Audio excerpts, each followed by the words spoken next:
Hello, I'm Dr. Tess Laurie, and welcome to Tess Talks. Today I've had the pleasure of speaking with Caroline Pover, author of the COVID Vaccine Adverse Reaction Survival Guide.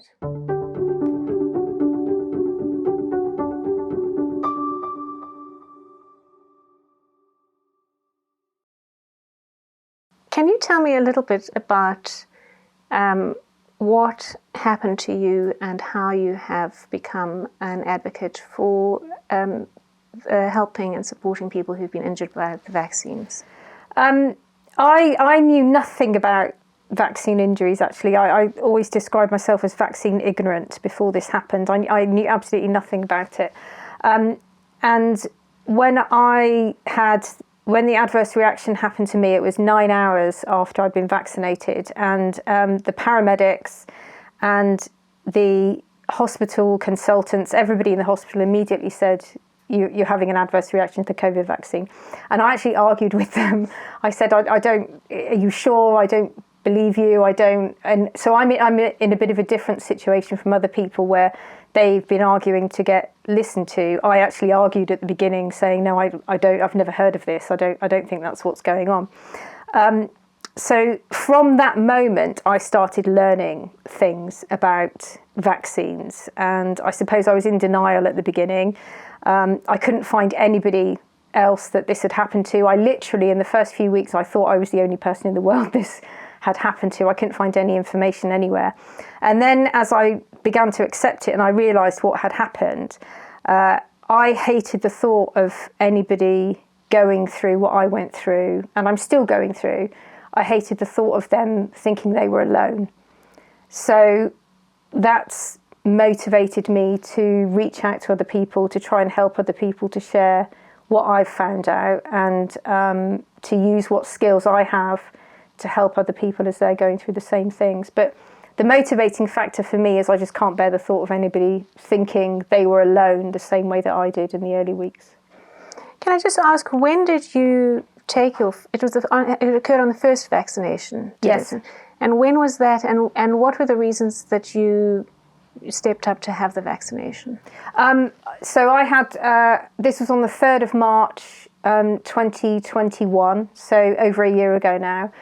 And I have to be honest, I can't say that I took the vaccine in order to step up. I know a lot of people talk about I stepped up, I did my part, and most people, I think, who are vaccinated have done it for the greater good and in the way of saving people from COVID, and this is what they feel that they've done. But I have to be quite honest, I didn't do it for those reasons. I did it because I have spent at least a month of every year volunteering overseas to a community that was destroyed by a natural disaster in 2011, and that community has become very important to me, and I hadn't seen them for a year and a half, and helping them has been a huge kind of driving force in my life for the last 11 years.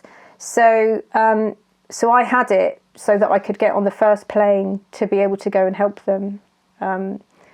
So I didn't actually have anything to do with COVID. And I always feel emotional actually talking about them because I don't know now if I'll see them again.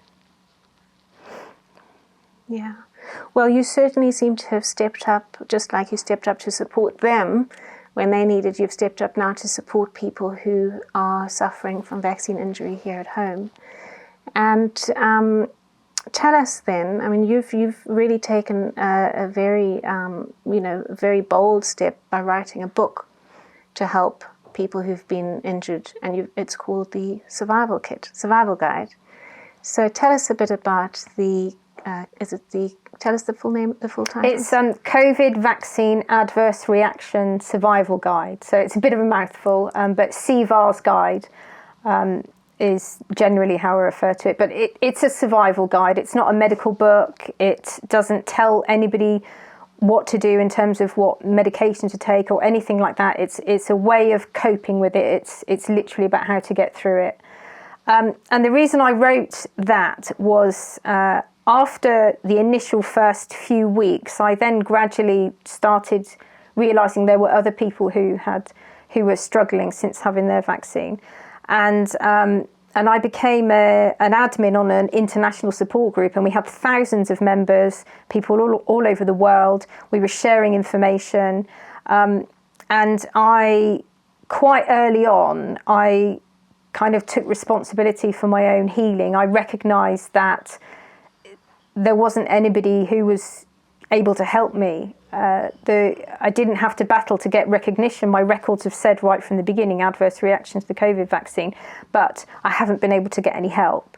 So I took responsibility for that, and I've always been somebody who's believed in taking responsibility for your own health anyway.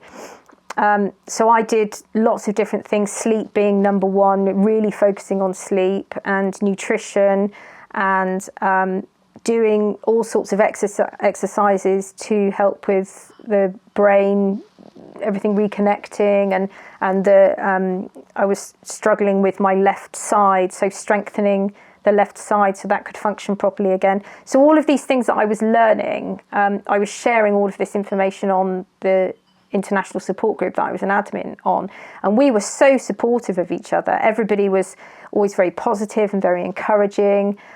We were very careful about what we talked about because we became aware that censorship was becoming a problem.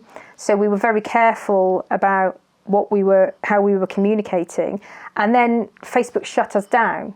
So we immediately lost contact with each other. We lost access to all the information that we'd created to help other people get through this. And I thought, well, one thing that can't be shut down is a book. And having written several books before and having owned a publishing company many years ago, I knew how to put together a book that nobody could censor. So I put together that book, because then the other support groups that got set up, as one by one they'd all get shut down, at least there would be something that people could always rely on that would help them as more people became in need of information relating to vaccine injuries. One of the things that's really been difficult, I think, for many people who aren't feeling quite well after having the jab is the fact that there's very little recognition or information out in the public domain and even from GPs that vaccine harms exist. And I think there's a lack of recognition, but then I think there's also many people who, like you initially, they haven't really put two and two together. So they might not be feeling that well, but they haven't really attributed their symptoms or feeling a little bit under the weather to the jab. Can you tell me a little bit about how people are feeling and what sort of symptoms you are hearing from people who are injured, and what they are experiencing, and what because there's a range. There's a very big range. All of us, we're all different as well. Fatigue, I'd say, would be the really big one that a lot of people are suffering with, and that seems to have come on instantly for most people. They've gone from being a healthy, active, mentally and physically active person very quickly into not being physically active at all, not being able to do anything.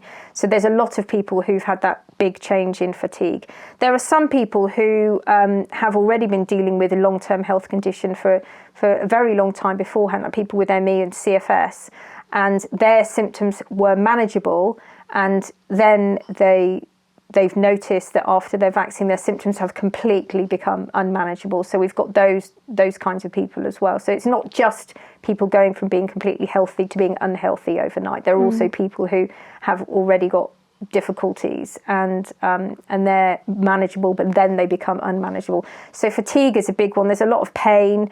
There's a lot of the head and eye pains for a lot of people. There's some people with head and eye pain going on for months and months and months. I was one of those, and they've come back recently. Unfortunately, I thought I'd got on top of them, but head and eye pain tends to be something that comes up a lot. There's a lot of random limb numbness, just kind of out of the blue. Your leg suddenly stops working, your arm, you can't feel anything in your arm. Food intolerances seem to have come up from nowhere. And some of these things probably don't sound like very big issues, but they become things that control every part of your life. You can't eat properly because you don't know if that food is going to suddenly trigger a hallucination or mean that you can't feel half of your body for 24 hours. There are people who literally they'll get out of the shower and they have to rest for the rest of the day because the energy that's taken up in them having a shower means they can't function at all. People who their cognitive abilities aren't working properly, so they can't read, they can't write properly, they can't communicate properly. And I still get that now. I can communicate today with you fine, but if we'd had this conversation 2 days ago, I wouldn't have been able to talk to you at all.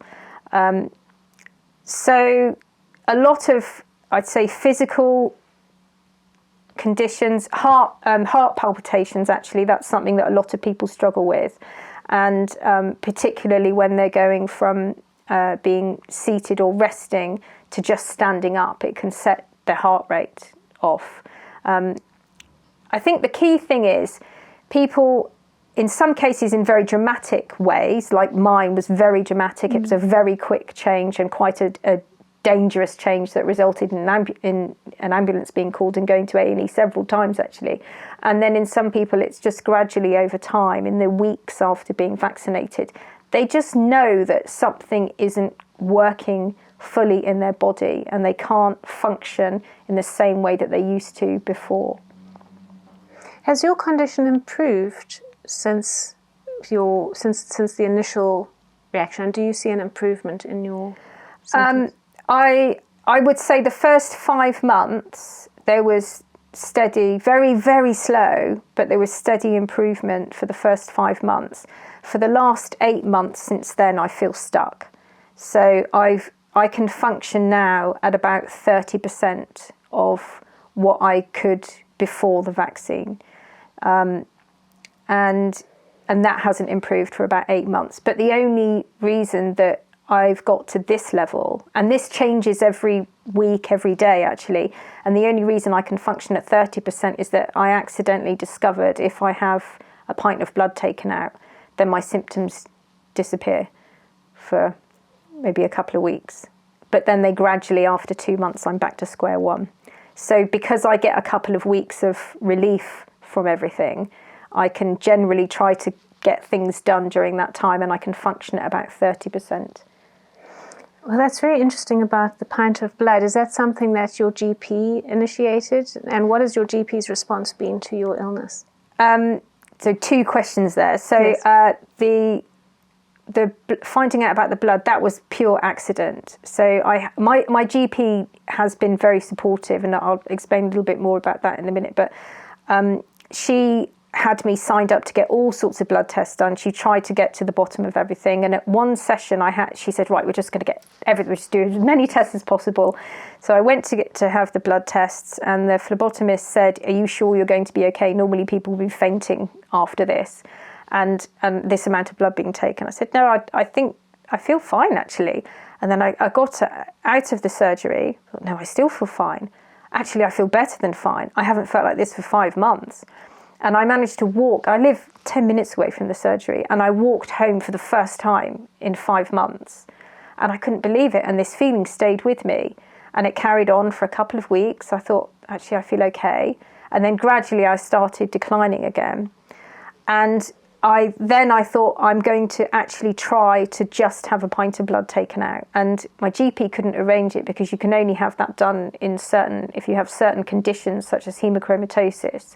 So you can have this done you can have blood taken on the NHS, but you have to have these conditions, which I don't have. So she couldn't arrange it. So I arranged it to be done privately. And I hired a phlebotomist to come to the house and take a pint of blood out. And the relief is instant. I feel everything change while the tube is still in my arm. It happens so quickly. Have you told your GP about this, and has she tried it on anybody else? No, because she can't. It's not approved. So unless you've got hemochromatosis, or PVC. There's another condition I can't pronounce correctly, but those are the only reasons why you can have therapeutic phlebotomy on the NHS. So I can't get it on the NHS. I pay somebody privately to come to the house every 2 months and take a pint of blood out. And she's interested, my GP is interested, she's supportive, she is willing to talk to me about what I'm discovering. So I have to be very upfront about that. My particular GP is supportive. And I know that most people's are not. But she can't do anything because it's something I've discovered that helps me and it allows me to function, but because it's not approved by the NHS, then I can't get it through the NHS, and other people won't have it being made available to them either. Well, it's certainly very interesting, and I hope that there's some doctors listening to this who might be interested in following up on it. I can certainly think of a couple of reasons why it might work. Have you, in your experience, come across any prejudice towards vaccine-injured people? Yeah, this actually, maybe this is part of my vaccine ignorance, but I had no idea how unkind people can be, and I had no idea that people were so unkind towards vaccine-injured people. And I have to say, I've discovered this, and I'm not alone, I've discovered this in both groups of people's attitudes towards vaccines. So I don't like using the phrase pro-vaccine or anti-vaccine. I don't like either of those phrases, actually. But if you're going to put people into two camps, then people who, I've discovered that unkindness amongst people who are very pro-vaccine and amongst people who are quite anti-vaccine. So the pro-vaccine people are unkind. Not everybody, of course, but the people who are very for this vaccine are quite unkind towards us because they think that we should be quiet. So by speaking out about the damage that's been done to us and the health problems that we have now, they think that we are stopping other people being vaccinated. And in fact, the first response that I had when I was lying in A&E and I posted something on Facebook and said, oh, turns out I'm in A&E because I've had an adverse reaction to the vaccine. I was quite kind of casual about it. And the very first response was somebody who said, I hope this doesn't put people off having their jabs. And I remember looking at that and thinking, what an odd response to somebody who's lying in hospital, who's been taken there in an ambulance, who's actually quite scared. I remember thinking that was very strange. And then those kinds of responses continued. And I was accused of being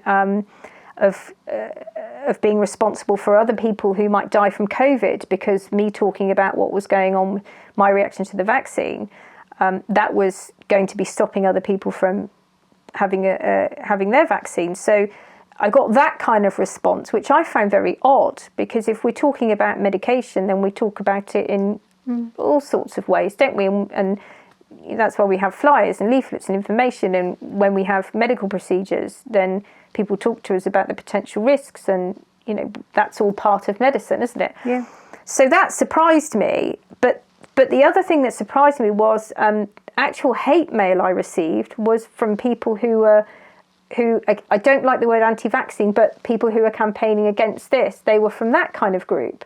So that really surprised me, because I also found that my Facebook page was being screenshot and shared on groups, and people were saying things like, well, because I chose to have the vaccine, I deserved what was happening to me, and had private messages saying, you deserve everything that happens to you, you're going to die, and things like that. So these kinds of things were coming from people who were against the vaccine. So from both of these sides, there was so much negativity and some horrible things, really horrible things said from both sides.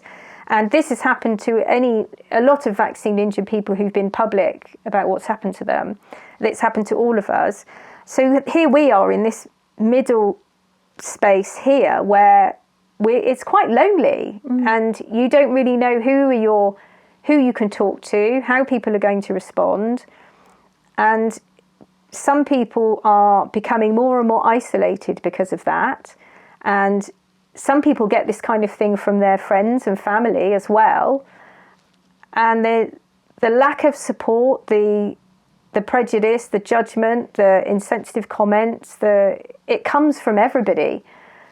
And that kind of thing adds to an already challenging physical and cognitive health condition. So the mental health aspect of it then becomes something that's very concerning for some people. And suicide, I've said this before, suicide's a common topic of conversation amongst the vaccine injured, and sometimes I wonder how much of that is directly relevant to their physical condition or the cognitive challenges, and how much of that is because they are being exposed to quite a lot of ugliness in the world. And it's quite challenging to work out how do you navigate your way through a world as a vaccine injured person when so many people have such strong opinions about vaccines. It's complicated. It's a very odd place to be in. Yeah, well, your bravery is totally humbling, and thank you so much for sharing all of this with us.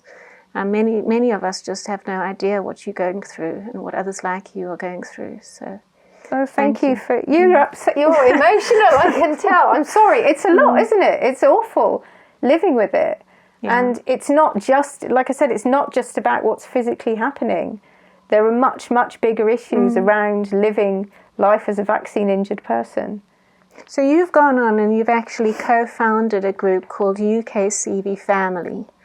Tell me a bit about that group. I haven't co-founded it. So Charlotte Crichton founded this group, and I support her as best I can with it. So Charlotte and I met on one of the international groups, and the international groups talk a lot. There's a lot of Americans on there. They have a very different medical system than we do, and Charlotte felt that the British people, that we were facing some unique challenges related to the NHS and how our medical system works here. So we can't just go to a private doctor and have them deal with whatever issue we might have to deal with, whereas in America they can go to private doctors and get whoever they want to help them. We can't do that here. Even if we do go private, which most of us are doing now, we still have to at some point have the NHS involved.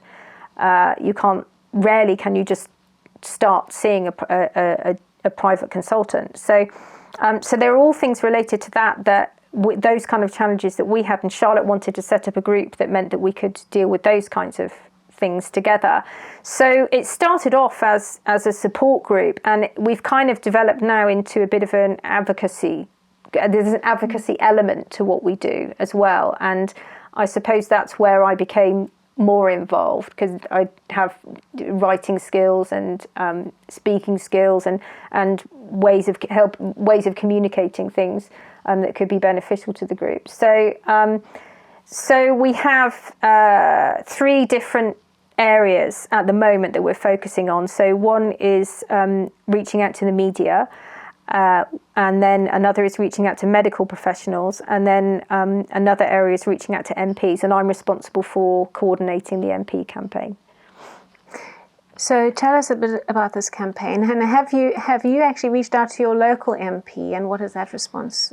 My MP's been really good. So I reached out to him last summer, and his office I think they responded to me within a day. I was very impressed, surprised at the time, very impressed, and his office have been very supportive, and I send them updates on how I'm doing and what issues I might have relating to accessing government services that are supposed to be there to support us. And every time I send an update, there is a little bit of a flurry of communication from government offices. So MPs can be incredibly helpful with this. And I don't know if MPs realise just how supportive they can be with vaccine injured people. And I know that it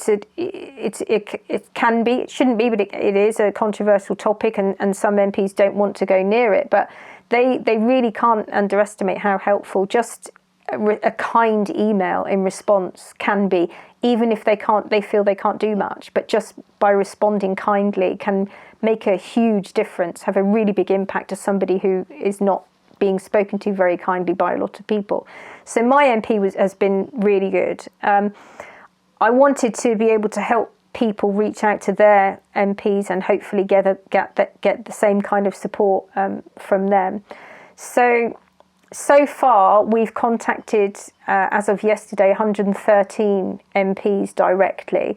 So we've sent them letters with details about their constituent. So 113 MPs have constituents, in some cases multiple constituents, who are directly dealing with vaccine damage, being vaccine injured.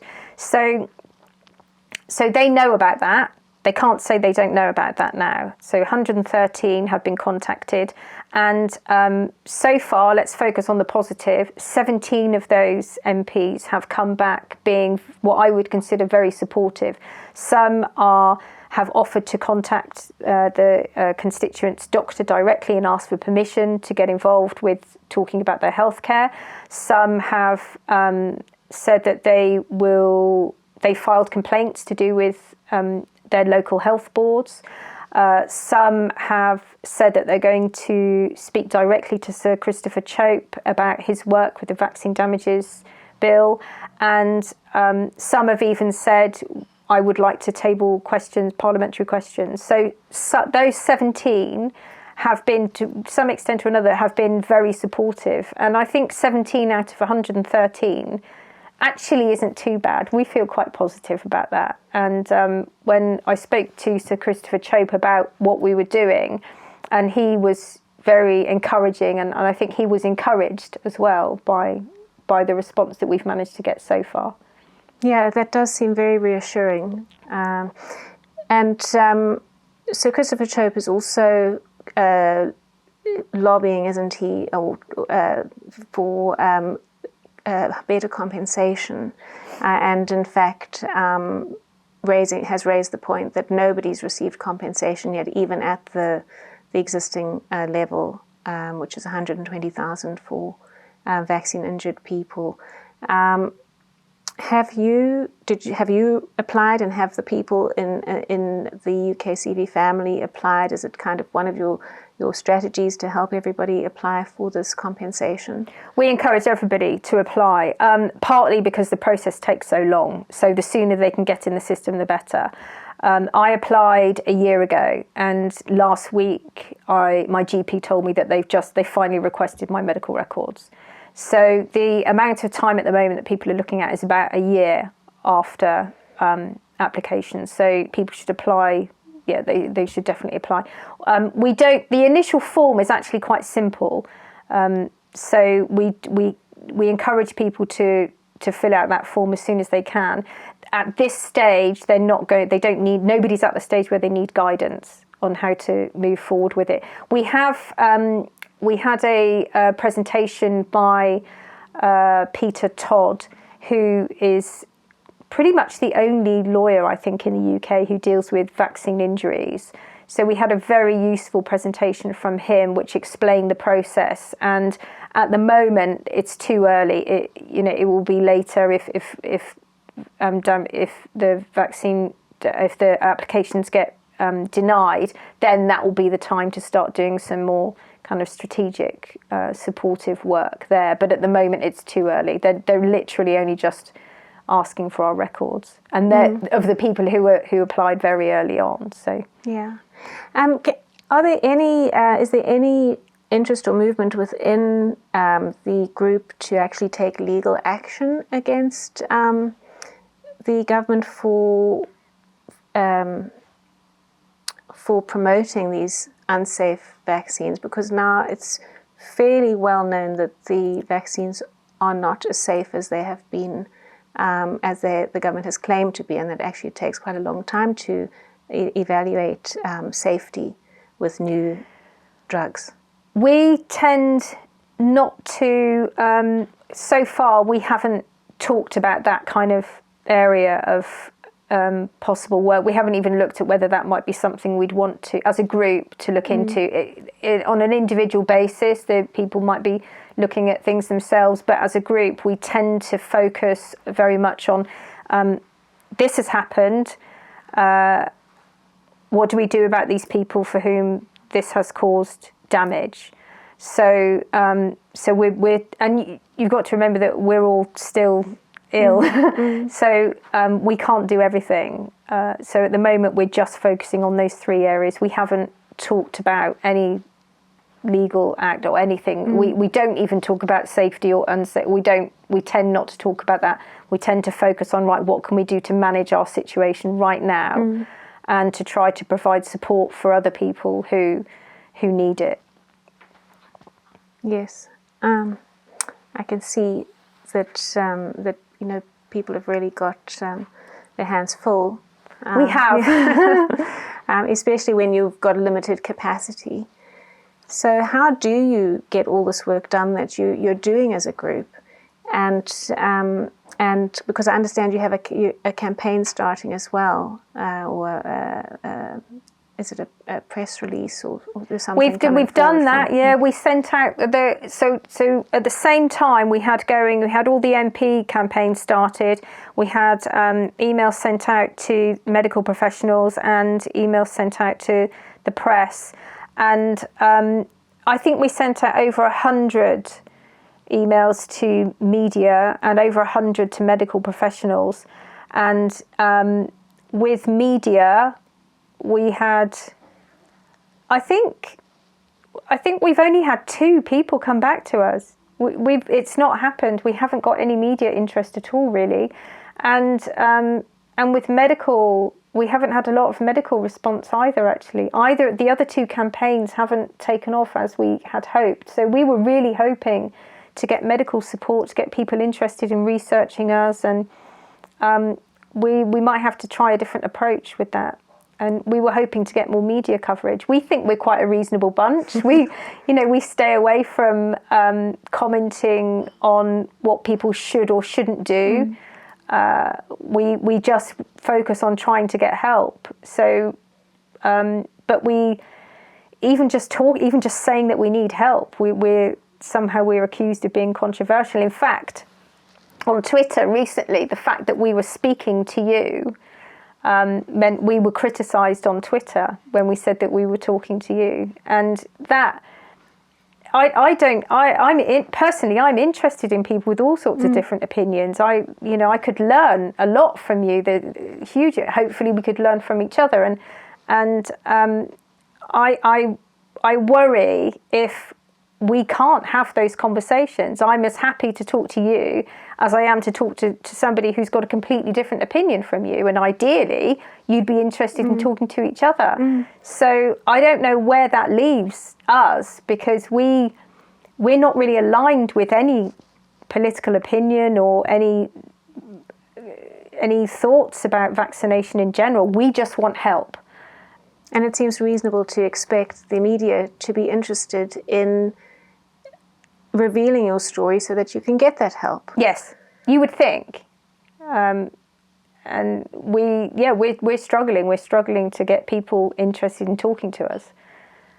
But we'll keep at it. It's still early days. We started the campaign a couple of months ago now. It's not even been going for a couple of months, I don't think. And the MP campaign, their response has been encouraging. So we'll keep going. And over time, there'll be more people who join our group and more people with other skills that they can draw upon. And there are many people out there who would like to help you, to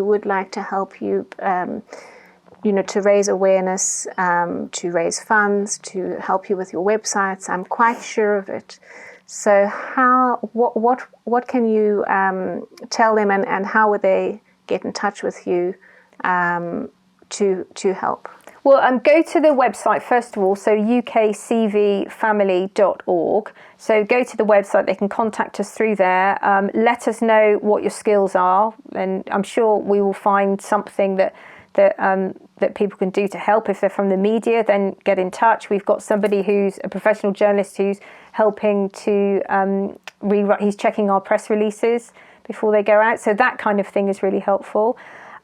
We have jobs come up all the time, things that we need doing. There's research that we need doing. Somebody could do that. Just get in touch and to say what their skill set is. But to be honest, one of the biggest things that people can do is just to talk about vaccine injury and to make themselves a safe space for somebody who's vaccine injured to talk to. So to make themselves a safe space for people who are vaccine injured to talk to, because there are other people out there who really think they're alone. They really believe that they're the only person who's feeling like this. They're being dismissed by their medical professionals, in some cases being dismissed by their families, and they don't know who to talk to. And this isn't healthy. We live in a world where we tell everybody, come forward, talk about domestic abuse, talk about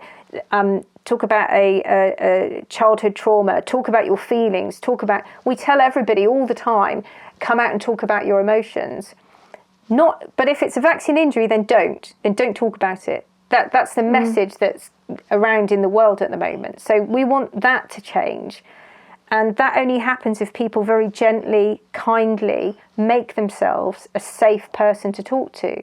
And then people will talk to you. So you talk gently about, I've got a friend, or I know somebody who's not been quite right since they had the vaccine.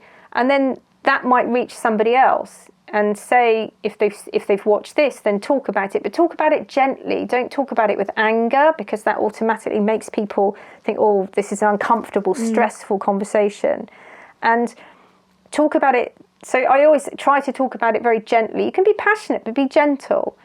And just make other people know, send that message that when they're ready to talk about what they think might be happening with them, that you'll be there for them. You'll listen, you won't judge, you won't talk about whether anything is pro or anti anything. Just be neutral to that and just listen with kindness.